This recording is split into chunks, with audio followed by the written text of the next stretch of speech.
How you guys doing today? It's Anthony Gangi, host of Tier Talk, and I just want to discuss inmate suicides and how it affects staff. Unfortunately, some people believe that we are callous to suicides and not really understand that it does have an effect on us as officers and as well as civilian staff members. Again, the public gets their perception from wherever they get it from, whether it's the media or they just assume, and they couldn't be any more wrong. So, again, when it comes to an inmate suicide, first off, they're very hard to prevent, and we know that, right? Unless the inmate is outright telling you they're going to do it, which most of the times the ones that do are the ones that don't. But again, it's not 100%, because the ones that do could be seeking that attention, and then when you decide not to give them that attention, they could take it up a level.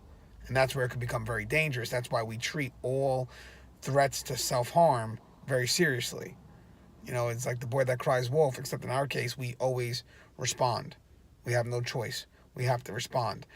But within our routine, inmates will find out that we have a routine, and if they plan to commit suicide, they usually keep it quiet.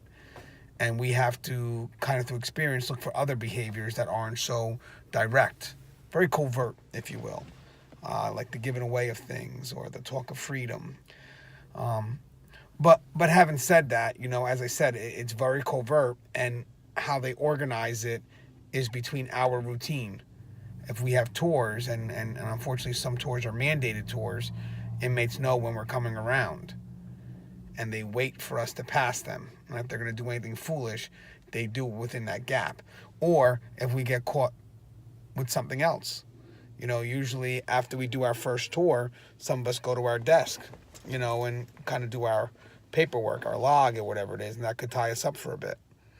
Or we can get tied up by another inmate who's just Mr. Talkative inmate. That's why it's good for us to kind of keep things going and don't keep ourselves in that one spot. And even though we do have some routine, we can have spontaneity within our routine. I can do a count and then quickly get right back up and do another count. Or just do another walkthrough. I mean, there's certain ways that we can be spontaneous in what we do just to keep the inmates on their toes, hopefully, if we're lucky, we catch them in the act. But again, they're going to pick officers or they're going to pick staff who are defined by routine, because then they can commit to a plan. And that's what makes it very hard for us to figure out it's going to happen or catch it, if you will. Because, again, they're going within our routine.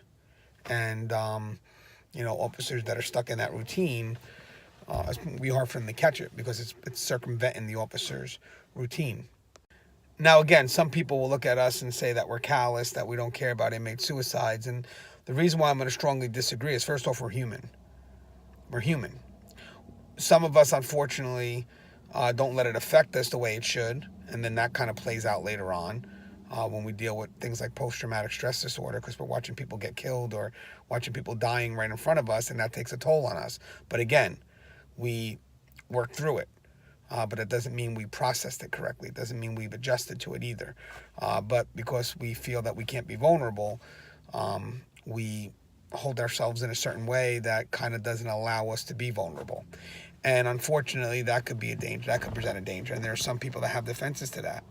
You're watching someone kill themselves right in front of you, trying to respond, but you can't because you're waiting for backup. So you're just, you want to get to this person, but you can't. And you're watching this person kill themselves. That's hard for anybody to watch. And that could take a toll on somebody, especially if they don't know how to process that. And they may find ways to kind of alleviate that tension. In some cases, they may crack jokes about it. Which is still unhealthy. It may sound weird, but people could do that because that's how they process it. People could be angry. And if you guys don't feel that we care enough about what we do, well, don't forget, it's also our job to do it. So another reason why we would care is because it's our job to maintain safety and security within that facility and maintain safety and security with those inmates, keep those inmates alive.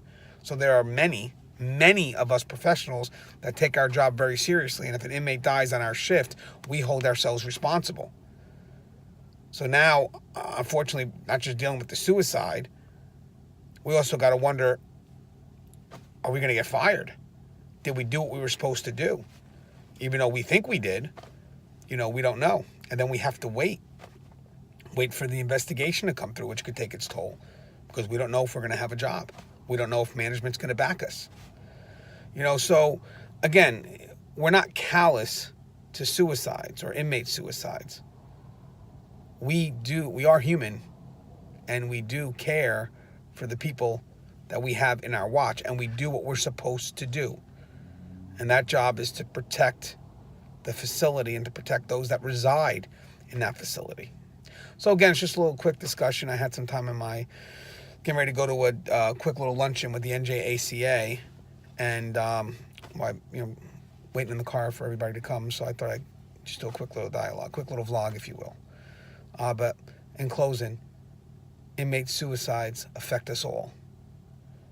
And if we have a chance to prevent, we will. We will jump on that immediately. But most of the time, the inmates that want to kill themselves, they know how to circumvent what we do. And that's why they succeed. And for the inmates that tell us about it, most likely they're not going to go through with it, but doesn't mean we still do not act as if they are. We do cross preventive measures.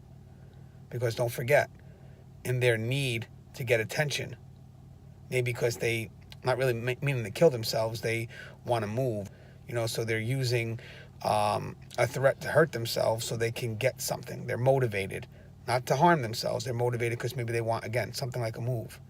Well, in their attempt to do that, and we ignore it, well, now we're not giving them the attention they want, and they may challenge that. And that's where it becomes dangerous as well. All right, guys. Love you guys. Stay safe. The show's here.